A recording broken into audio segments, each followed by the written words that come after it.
briefly right before we started this, but I feel like I see it on my timeline all the time, and I'm really excited to be here. Yeah, this should. I'm very excited to have you on because I wanted to talk about your whole like connection with the Grizzlies and everything, and now you're working with them, and that whole aspect of your career is fantastic. I think very seldom do you see that. You see that sometimes in like more times in sports as an athlete, but you don't really see it documented as like an employee sometimes. So I want to jump into that. But first off, why don't you introduce yourself to the people that don't know who you are, and then we can jump into everything. Yep. My name is Will Stone. I am currently a graphic designer for the Memphis Grizzlies. I went to the University of Nebraska. That's where I'm from. Met my wonderful wife in Lincoln, and now we live in Memphis with our dog. As I look over, he's laying there over there on the ground, and we've got a 1-year-old Aussie Doodle, and he is incredible. And basically all you need to know about me. That I basically hit on all 168 hours of every week. So there you go. For sure. Yeah, that's usually how it is. Like when you get past how old are you if you don't mind me asking? I am 24. So like when you get past like college, I would think, right? Yep. Then it starts to level out. It's like same thing. Absolutely. So I completely understand the shortness and the quickness of your intro. I completely understand that. But yeah, let's jump into it. So obviously you are a graphic designer for the Memphis Grizzlies. When did you kind of get into that? How did you get into the whole space, if you don't mind me asking? Yeah, so I went to college at the University of Nebraska for journalism and sports communications. I thought I was going to be a sports writer, planned to be a sports writer, kind of had that in my mind since really a super early age. I was doing a lot of writing just for fun when I was a kid. When I was like 5, my mom would send out like a little newsletter to like friends and family that I would kind of craft and put together. And then as I got through high school, I was doing the high school newspaper, that kind of thing. Then I did some city internships at the little papers around in small town Nebraska, and got to the University of Nebraska and was like, I'm sure I know what I'm doing with my life. And, you kind of do the like, oh, none of my friends know what they want to do. And I'm like the only that like has my life figured out, and oh yeah. Then I guess it would have been like kind of middle of my freshman year, and I'm kind of just in my dorm room, like poking around on Photoshop. I'd done that kind of thing before, like editing photos and layouts and stuff for the newspaper. And like I was familiar enough with, kind of the process and how it all worked, but I really had never done anything. So I was like, well, I should just like try to figure it out. And in my head, I'm like, I can be more versatile. I can be more hireable to a newspaper if I know how to do Photoshop and like all this.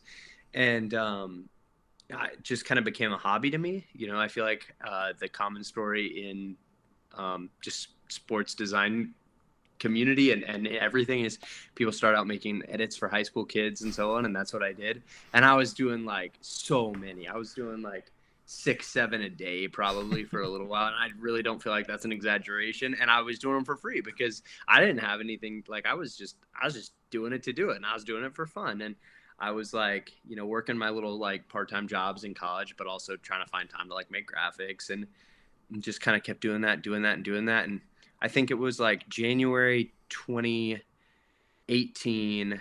So I graduated high school, May of 2017, kind of practiced, whatever. And I think would have been 2018. Actually, I think it's January 2019. Now that I'm thinking about it, January 2019, I'm kind of sitting there going, man, I've been doing this for like a year. I'm pretty good at this. Like I'm like learning, like, I wonder like how I get jobs, or I wonder like how this starts making, if you've seen I Think You Should Leave, Tim Robbins says, I got to find a way to make money off this. And that was me all the time. And I'm in church one day and I get a phone call from a number I don't recognize. And so I'm in church and I'm not answering the phone, but I look down and I see like, oh, a phone call, and I'll deal with it later. And it wound up being a coach at the University of Maryland. And they were like, hey, we saw some of your stuff, like from one of our kids, like you want to do some little stuff with me. And that was like how I kind of got foot in the door. And then Nebraska hired a guy to do creative stuff. And I cold messaged him and said, welcome to Nebraska. You should hire me, along those lines, in probably a little politer form, but basically that. Right. And he did. And I did that for a year. And then I worked for the Orioles as an intern in college, and kind of just found my way from there and bounced around at some jobs, and now we're at the Grizzlies. So that's the long short on all of that. Mm-hmm. Yeah, that's actually very intriguing. That you, I mean, the journalism side. How much does that help you now? Yeah, so I mean, probably not as much from a like day-to-day work standpoint. Like I'm not doing as much copywriting as some people in our office are, Right. but I feel like that storytelling aspect is invaluable just because you're, trying to think about when you're doing campaigns or doing, um, you know, like how all-star vote our guy in, what's the story we're telling, what's the narrative we're doing here as we're getting ready for a new season. It's, what are we trying to tell people about our team, about us, about everything like that. So it's super helpful to just have those wheels kind of greased in your head a little bit so you can always be having that, I guess. Mm-hmm. Yeah, the ability to, I guess, like, if the way I'm thinking about it is like your ability to, you know, I mean, if you're doing a graphic about like a player or whatever, like your ability to, if there's not one, maybe construct some sort of relationship between what you're Mm-hmm. making to the player to make it a little bit easier to connect, for Absolutely. the audience. To where, I mean, when sports writers are writing, they have to do that anyways. To make people read, they have to keep the intrigue of the audience. So it's like, I feel like, yeah, like you said, it's invaluable. It's only beneficial. It's a very interesting thing to have in your back pocket. I think it's very unique. Absolutely. It allows you to consider different aspects of personality, or Mm-hmm. people's upbringing, or you probably look for more details other than what's visual. Yeah, no, absolutely. It's super helpful to try and, incorporate some of these, little things in, especially if you're looking at the non-visual things to incorporate into the visual. If you're trying to find, I need something to fill some of this space, let's throw in some biographical information. Let's fill out this person as a character. Mm-hmm. We've got, it just happened when we made a trade earlier this year, and we got Marcus Smart, and the mentality was we want people to be excited about this, and we want them to be, you know, here for this. And so let's throw in some pictures documenting what he did in Boston. What is he bringing with him to Memphis, and trying to push that out to people and so on. So really just trying to kind of continue to push a story and a narrative, and weave it into what you're doing helps with really anything at this point. Mm-hmm. How much emphasis, if you don't mind me asking this, how much emphasis do you guys put on storytelling and, showing more than they're just a player type of stuff, at your job at Memphis? Yeah, no, I think we do a lot. I think there's a lot, just kind of from the top down, of really trying to flesh out our team as individuals and our goals, and just really what we're trying to do, and really tie it back. It happens a lot tying it back to the city Mm-hmm. and trying to tell the story of the Grizzlies in Memphis, and kind of all that. So without saying too much on that, we're really, really focused on kind of what the story is at all times. Mm-hmm. Yeah, I feel like it's a lot more difficult within the pros, within the pro Mm, scenario, because mm, those athletes are put on that pedestal. I mean, they're a mhm. professional athlete. I mean, especially when it's like the main form of entertainment within the country. It's like everyone knows. Whether it's like the ninth man off the bench or the point guard. Everyone knows that they're like the people at top of the game in Mhm. their respective area. So it's like automatically they get put up there, but then it's like, oh, they're making a shit ton of money, so then they're more important Yep. than me. So it's being able to bring that personality and have people connect, I feel like, is only, again, I'm going to use this word again, but beneficial. Hmm.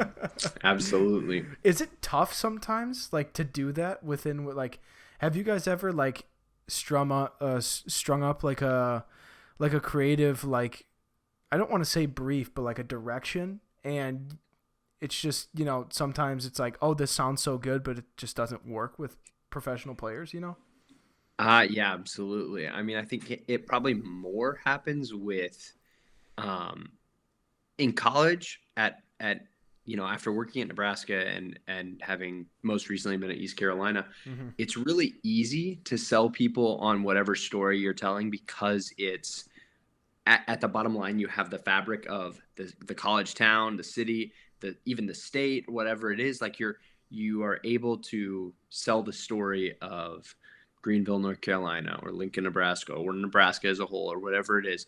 But then in the pros, you get this revolving door of players. The cast changes, and it changes in college a lot, obviously. Mm-hmm. But at least in college, you have the very obvious tie of like this is this year's class or the 4 years or whatever. You don't have such predictability in the pros.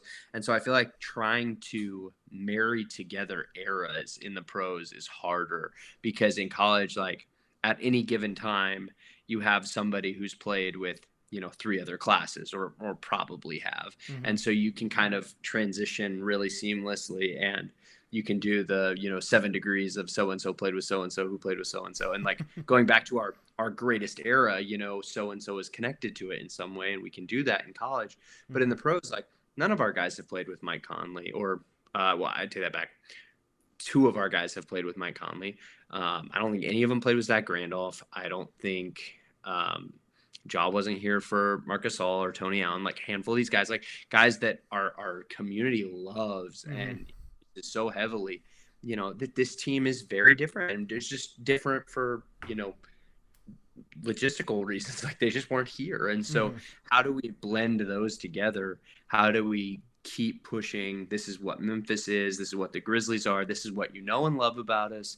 But we're a different team now. And how do we keep those things together so they feel authentically, continually Memphis without being stuck in the past? And Mm-hmm. so I think that's the big difference that I see with college and professional when it comes to the storytelling aspect of it. Mm-hmm.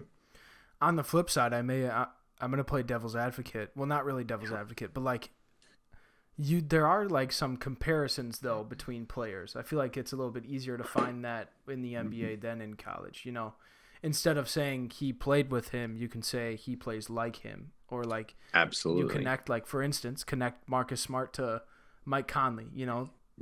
I can't remember if Mike Conley was a hound on defense, but like if he It's was, it's Tony Allen. Tony That's the Allen. big Tony Allen's comparison. big Yep. defense guy. Yeah, so it's Yep. like, I feel like on the flip side, NBA or Yep. professional sports has, the lineage, like Hmm. it's Absolutely. there's a lot more like in college sports, like there may be like a cult following, like the local people Hmm. know all the Hmm. people that from back when, but like I mean the Memphis Grizzlies, like it's a Yep. professional organization. People not just only in Memphis know the roots of the organization and Yeah. the people that played there. So yeah, I feel like there's always in the NBA, yeah, there's more of a way to connect current players to past players rather than that direct lineage that is so enticing in collegiate athletics.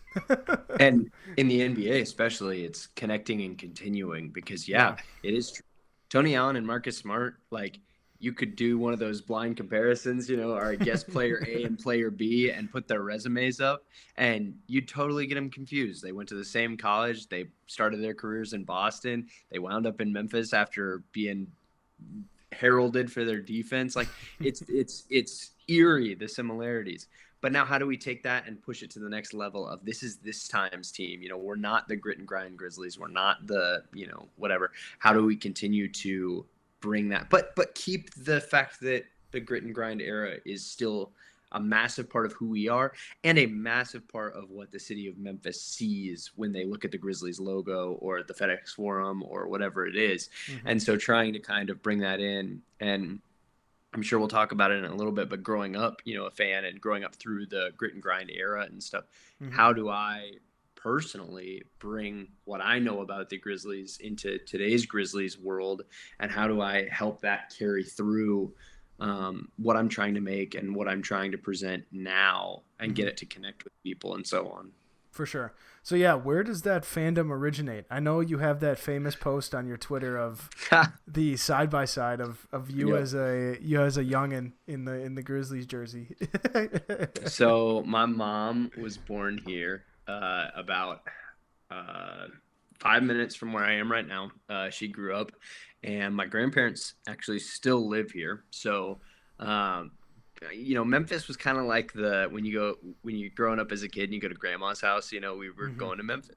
I grew up in Washington State, so I'm a huge like everything Seattle sports. Like those are my teams, and then I've got the Memphis Grizzlies. So it's a pretty funny little deal. But I went to my first game. That picture that's on my Twitter was at my first game, and I think the picture's from my second game, but I went to two games in about a week and a half span, and it's hilarious because the first game I ever went to, we saw Zach Randolph not playing for the Grizzlies. I think he was a Clipper at the time, and so it's really funny to like remember that. And then the second game, we got Lakers Grizzlies. It was the 2008 Lakers, the like dominant Lakers. Wind up going on winning a championship, and I know nothing about the Grizzlies. I'm just there for like a good time with my grandpa, my dad, and all For this. sure. And uh, I'm just like trying to get into the Grizzlies. I just want to like be a fan. And the Grizzlies were like close the whole game. Like this is like a 20-win Grizzlies team in 2008. Like Rudy Gay and OJ Mayo were their best players. Like it's fun names to remember, but like nothing special. And I think it's like late in the game. The Grizzlies have made it close the whole game, and Kobe scores like 12 points in the last like 3 minutes, including like a breakaway tomahawk dunk. And I'm just in tears, like 8-year-old Will. Like, get me out of here. I hate Kobe Bryant. I hate like all of this. Like, I just want to go home, whatever. And from that point on, I was hooked. So since then, diehard Grizzlies fan. And it all started because my mom and her parents are from here. And I just kind of got into it early on. Mm-hmm. So before you started working with the Grizzlies, did you have the goal of working with the Grizzlies, or was it like, oh, it's kind of cool, I saw a job opening, might as well apply, you know? Yeah, it's a little of both, honestly. I think everybody, has a little bit of that, a little bit of like, I've got my, kind of short list of places that would be fun or dream jobby, kind of. Um, and probably when I was in college, it was really like on the short list. Like I like let's try to get there as quickly as possible. And I met a handful of the people who work at the Grizzlies or had worked at the Grizzlies back September before I graduated. So it would have been um, September 30th. This is actually kind of cool. So I was staying at my home during COVID, about to graduate. I have no real job prospects. I'd been interning with the Orioles. There was kind of talk that maybe something was going to be there, maybe not. I wasn't really holding my breath, but also wasn't holding it against them if it Mm-hmm. didn't happen. Just whatever. But also, I'm dating my wife, and she was my girlfriend. I knew we were going to get engaged soon. I'm like, I can't just like twiddle my thumbs for too long. And it was excuse me, it was Brian Gundel, who does his stuff. He's all over on sports Twitter, and Mm-hmm. he was sponsoring a couple of people, or one person, a couple of people to do online MLC, and he wound up sending me to online MLC, and I met a handful of the Grizzlies people, and that was just kind of the beginning of a relationship with these guys. And I guess I had done some personal projects that they had seen, like they knew who I was, and like they had heard my name or seen my work, and so they were like, well, we'll meet with him and so on. And then that kind of opened the dialogue of like, hey, maybe we can figure something out at some point. So first of all, just thank you to Brian for making that happen, because he started the greased the wheels on the process. And I've messaged him a couple of times, just continuing that story, which is just awesome. But um, I went to nothing was open at the Grizzlies out of college, and that was okay. It just is what it is. And then I went to Mercer in Macon, Georgia, and that was not my best decision that I've ever made, just because it wasn't a good fit for me. There was a lot of other stuff going on, and it just wasn't quite what I needed at the time. And so there was a job opening with Bubba Wallace and the 2311 race team. And so I kind of just sent the email like, hey, send your resume to this guy. They'll get back to you or they won't, Mm-hmm. and I did. And Right. they wound up hiring me. I signed my offer letter, all this. And then also named Brian, the guy who was the boss at the Grizzlies, called me the next morning after I've signed my offer letter to go to 2311 and says, "Hey, we got the job for you. Like, do you have any interest? Like, we can start the process right." I'm like, Brian, man, Perfect timing. your timing could not be worse. So I do a season in NASCAR. I get out. It was a grind. You know, you're living out of a suitcase for 36 weeks, and I'm probably a month and a half away from getting married at that point. And I'm like, I just can't do this NASCAR thing anymore. I can't do that to my wife. I can't do that to myself. Like, that's awful. So I wind up, I push, while I'm realizing I want to get out of NASCAR, I go to East Carolina, and a week or less after starting at East Carolina, Brian on the phone again. You ready to get out of NASCAR? Yeah, man. I did. I got out of NASCAR, and it was kind of one of those no way moments. And so then fast forward to March of the next year, and I just sent Brian a text just cause like I wasn't really looking for anything. It was just ESPN did like an all access day in Memphis where they brought all the like first take inside the NBA, not inside the NBA, that's TNT, but they brought like all their shows to Memphis, and they did live in Memphis showing. They did it all around like a Memphis game, and I had been paying attention most of the day. So I just text Brian. I'm like, hey, like it's cool to see. I bet it's crazy. Like, hope you're doing well. I hadn't talked to him in 6 months, so I was just checking in. And he's like, "Hey, I got a job. Like, I'm not asking you again, but like, I got a job." And so I asked my wife. I'm like, "Hey, so like, Grizzlies guy says it's a job," and she's like, "No, we're not moving. We've just moved from. We just got married in December. We moved across country to North Carolina. She's like, I'm not moving again." And I'm like, "Oh, yeah, that's fair." And lo and behold, we moved again. Thankfully, she came around on it. It's been amazing. But it was really kind of a 2 year in the making deal of like, kind of building that relationship and then following it through, I guess, and kind of and so on. And yeah, just kind of really interesting how it all wound up working out. It's super interesting. How many times? God, you like talk 3 times about having. Yeah, three specific times until it actually happened. So very funny. That is insane. The continuation of connections, though. That's the sports industry. If Absolutely. I've ever heard it. Absolutely. So yeah, I guess now you're working for them. How long have you been working for the Grizzlies, if you don't mind me asking? Yeah, I started in June of last year, so I'm about 14 months in at this point, and just finished up first season, starting on second season. So it's long enough to know what I'm doing or feel dangerous or whatever, but still very very fresh in the office. So right, it's nice for sure. So I guess like what, if you don't mind me asking, what are your like responsibilities?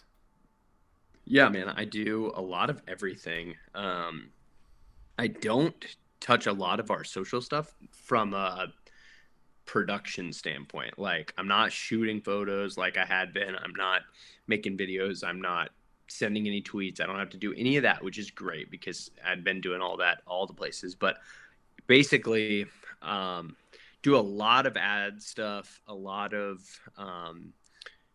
flyers and posters and things that are, campaigns for our communities and stuff. And then a pretty good handful of social graphics. We just signed Derrick Rose and traded for Marcus Smart, and their welcome to Memphis graphics came from my computer. So, it's that kind of stuff. But it's a pretty good mix. We've got a really strong team of people at the Grizzlies and people with a lot of varying experiences. So obviously, like a lot of pro teams, we've got multiple brands under our umbrella between the Memphis Grizzlies, the Memphis Hustle, the G League team, the esports. We've got that, but we also have the forum, the arena event side of things, and a in-house like media deal and so on.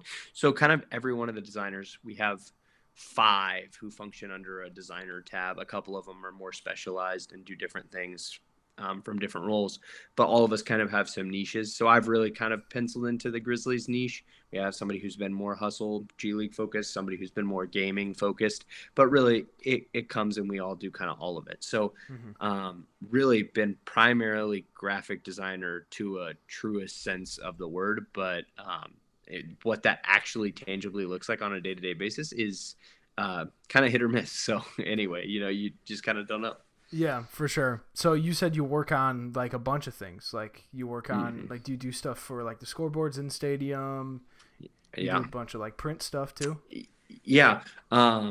We like just looking at like my docket for this week, we've got um a bunch of things coming up for our regional caravan. We're about to, hit the road with some of the, entertainment team and cheerleaders and stuff and go around to some cities around.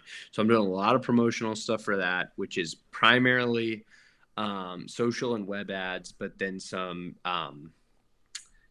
physical, flyers and Mm-hmm. whatever that are going to be out while we're at these kind of things.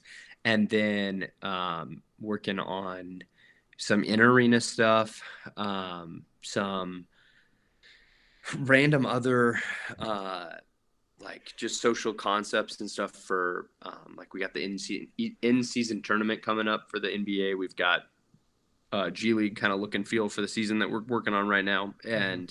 And then kind of one of my funny projects that I've actually really enjoy is we've got a partnership with the Memphis Public Libraries. And so working on some library cards. So, just kind of doing that kind of stuff. And so it comes in all forms. It just really depends on the day, but that's where it doesn't hurt to be a little bit multifaceted in the skills that you have. And, Mm-hmm. at least knowing like, if the motion designer needs some help, I'm fluent enough in After Effects where I could pick up something and get some work done on it and so on, or um, InDesign or whatever, it is that helps get some of those things done. So, Mm-hmm. Yeah, I was wanting you to talk a little bit about the other things that you do other than just digital, because I yeah, mean, like we obviously like posting the fancy and eye catching stuff that we absolutely. do, because that's honestly for me that's Yeah, the most fun. But like you said, ending your sentence there, you said you like being multifaceted, and it's a great thing to kind of make sure you like have some hands in other pots. You're able absolutely. to jump on something if you need it. You're being able to either lending a helping hand, or if there is a project for you, and then that also allows the person giving you a project that maybe you don't normally take, but then there's a little bit more trust there. They know you can do it. Hmm. Hmm. Whether it's like, like let's say for example you do digital primarily, but then they come to you for a print project and they're like, hey, Hmm. then they Yep. they know that you can get that done. Um, yeah, that's something that I'm dealing with like heavily right now too. So I was very curious on that. With my current job, it's like yes, I work with Tony Turnquist, and we do a lot of primarily with Tony Turnquist. There are two other designers on staff, but obviously like they're I'm friends. We're fellow coworkers, but I don't directly work with them.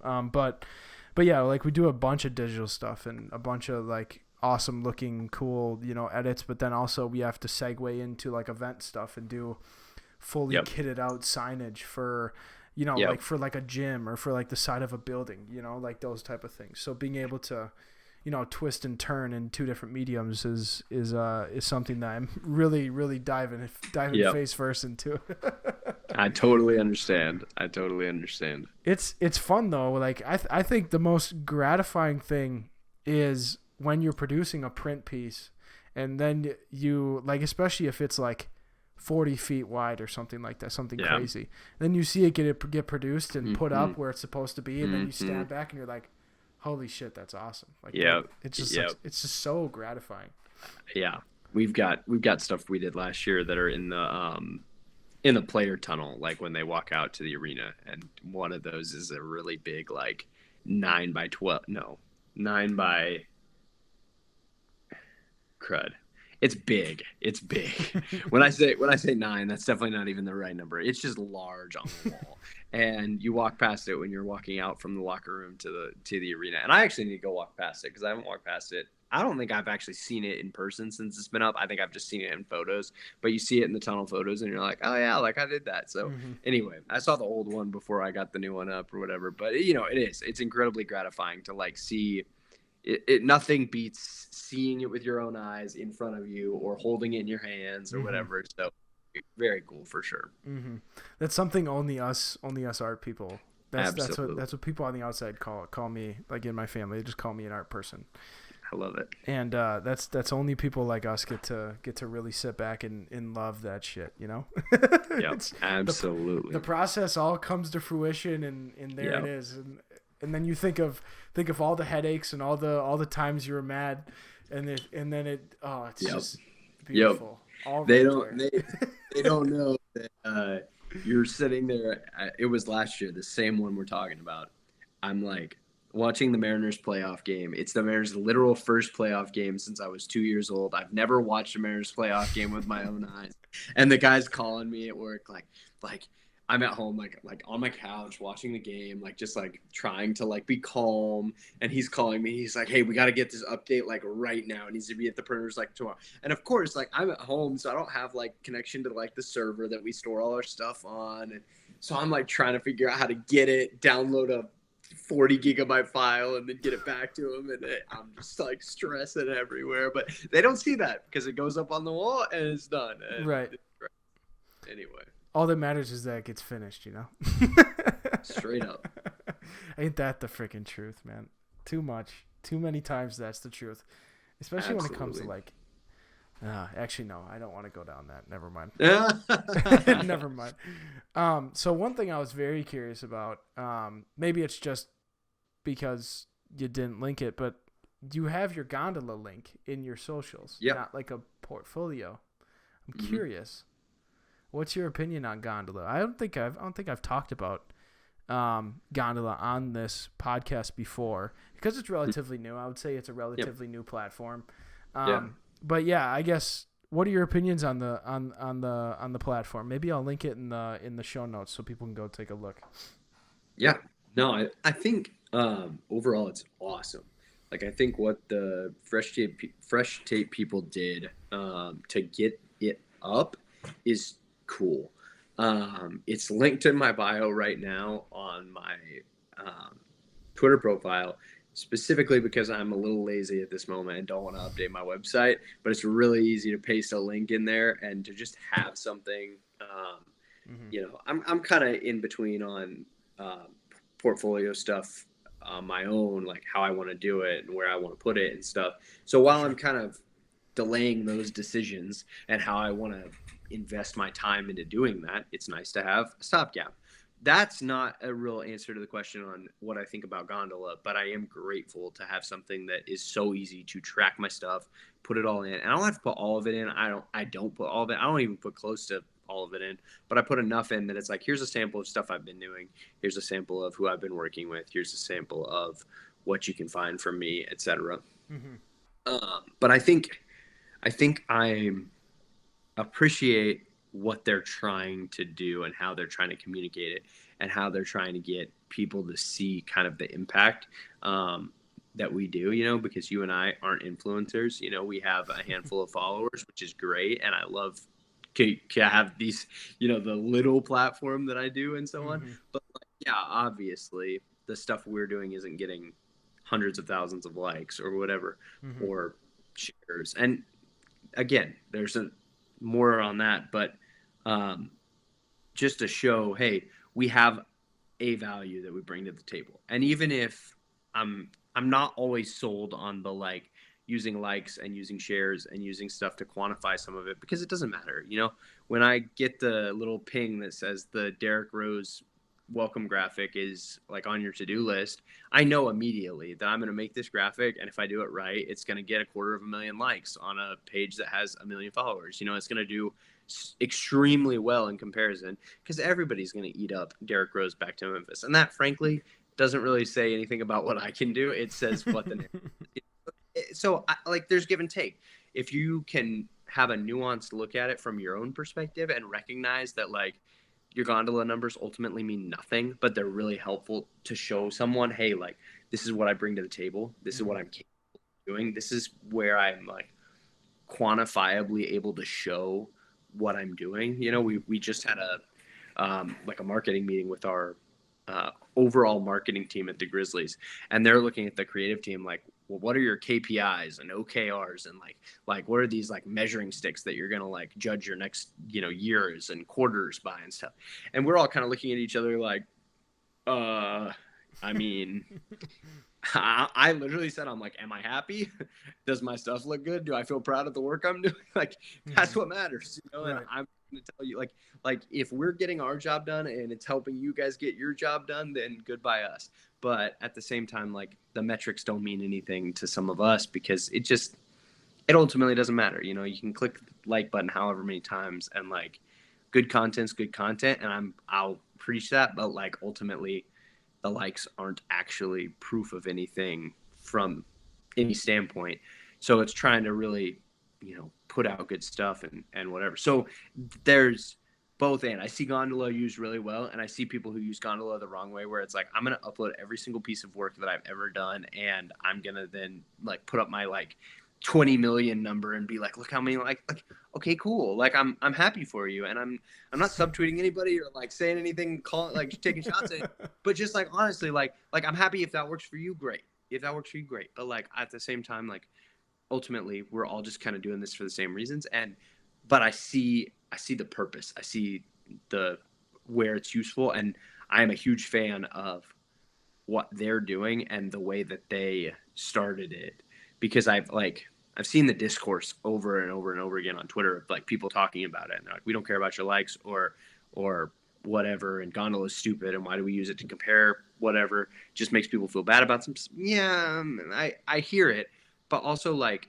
Gondola isn't an end all be all anyway, so like it's up to you, it's up to me, it's up to whoever's looking at anything to give a little bit of a lens of like, here's how I'm seeing it, here's how I'm perceiving it. Anyway, that's my like long-winded answer on it, but do you have thoughts on it? I'm curious. Yeah. I'm kind of similar with you. I love the concept of the app because then, like for people that it directly relates to, they can see like tangible numbers, tangible like performance metrics and stuff Absolutely. like that. You know, for people that like live and breathe marketing and social media, it is a very very helpful application or whatever you want to call it, a social platform. You know, whatever the label is.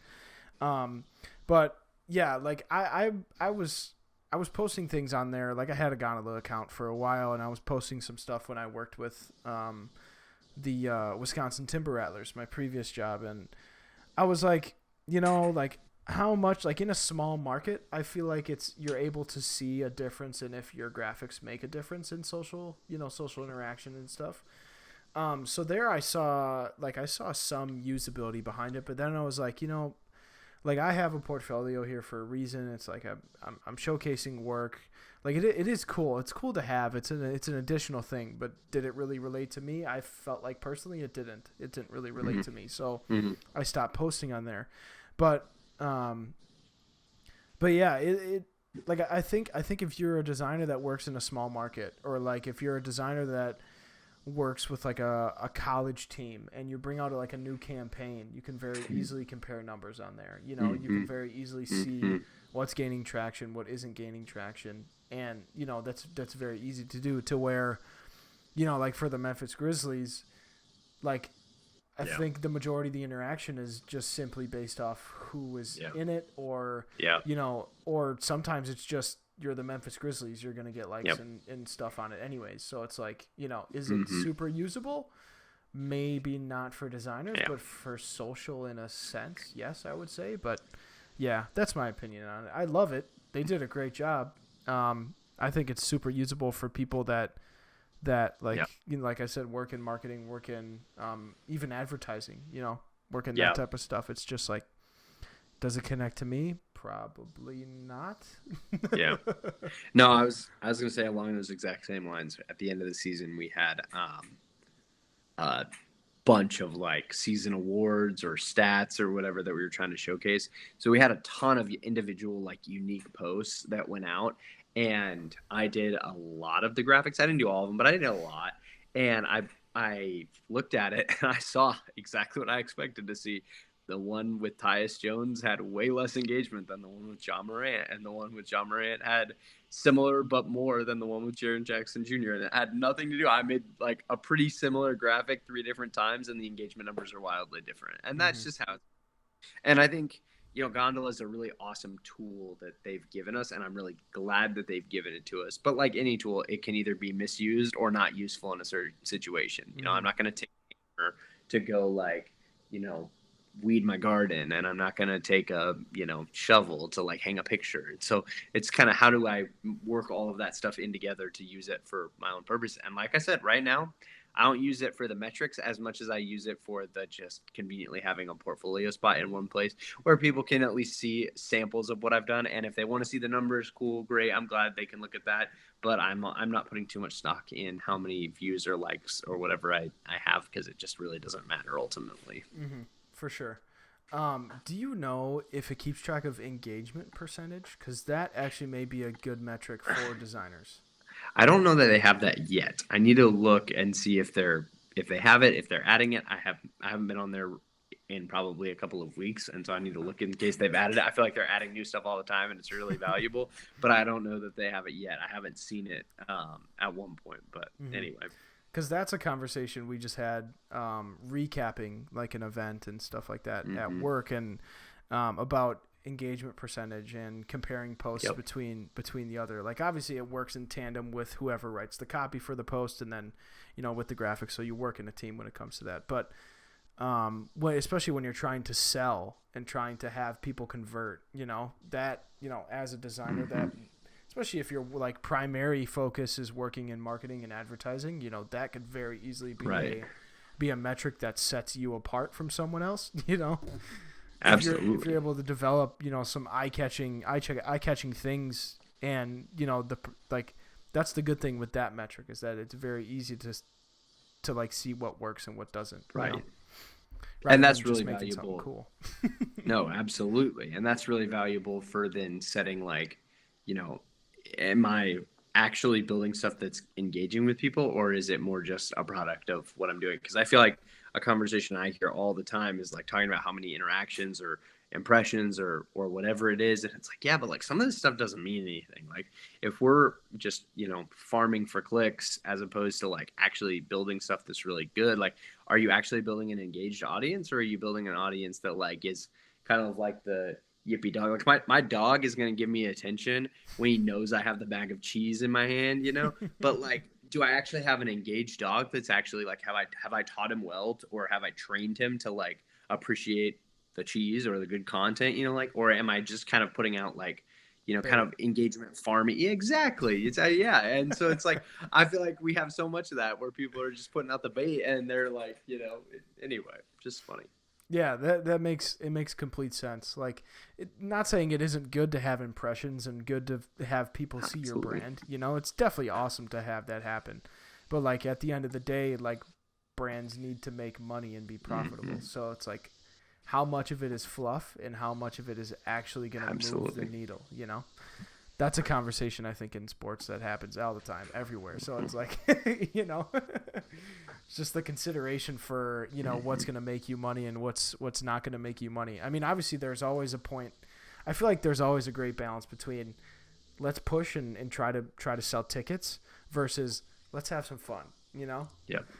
So like there's always a balance, but it's like, yeah, really at the end of the day, you're trying to sell at the stadium. You're trying to have people come watch the Memphis Grizzlies and, be a part of it and be engaged and want to be there and stuff like that. So we've been talking a ton recently in the office about kind of how the funnel works of people. And at the top of the funnel, you've got the people who like may or may not like engage a ton with you or whatever, but they're just like the massive audience. And then as it kind of trickles down, talking about how we want to target each and every one of those different layers and how it breaks down, and trying to figure out, what ultimately gets people in the door, because that's what most of the people value. Because ultimately we could have a million, trillion, billion likes on a post, and it doesn't matter if we're not getting anyone in the arena, because it's what are we trying to do? What are we trying to accomplish? And so trying to kind of juggle the real tangible physical dollar signs that are really valuable for helping drive an organization forward, and the like social brand awareness, presentation kind of standpoint. So it's doing all of that. So there's always a good balance that has to happen, for sure. Absolutely.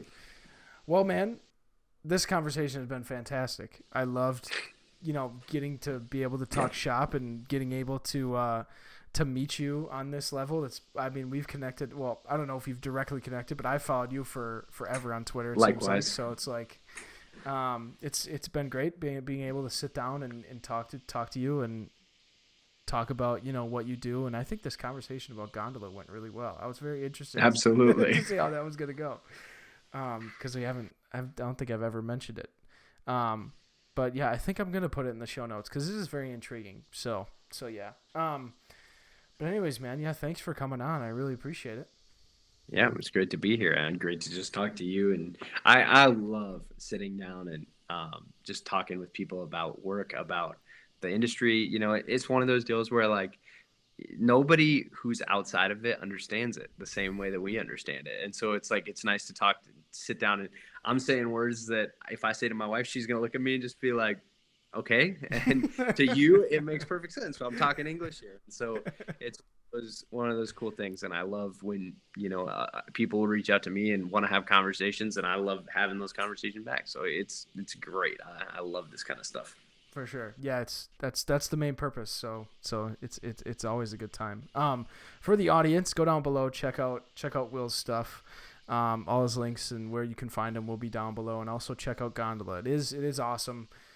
Figure out whether it's good for you or not for you. That's up to you. But it is a very, very intriguing platform and really, really, really, really unique. I would say, rather than digging in Twitter analytics, it's all right there. So, So yeah, people, thank you for coming out to episode 87, I think, 87 of the Creative Process Podcast today. Hope you have a great rest of your day, month, week, whenever you're listening to this. And as always, make sure you tell someone that you love them. All right, we will see you in the next episode. Take it easy.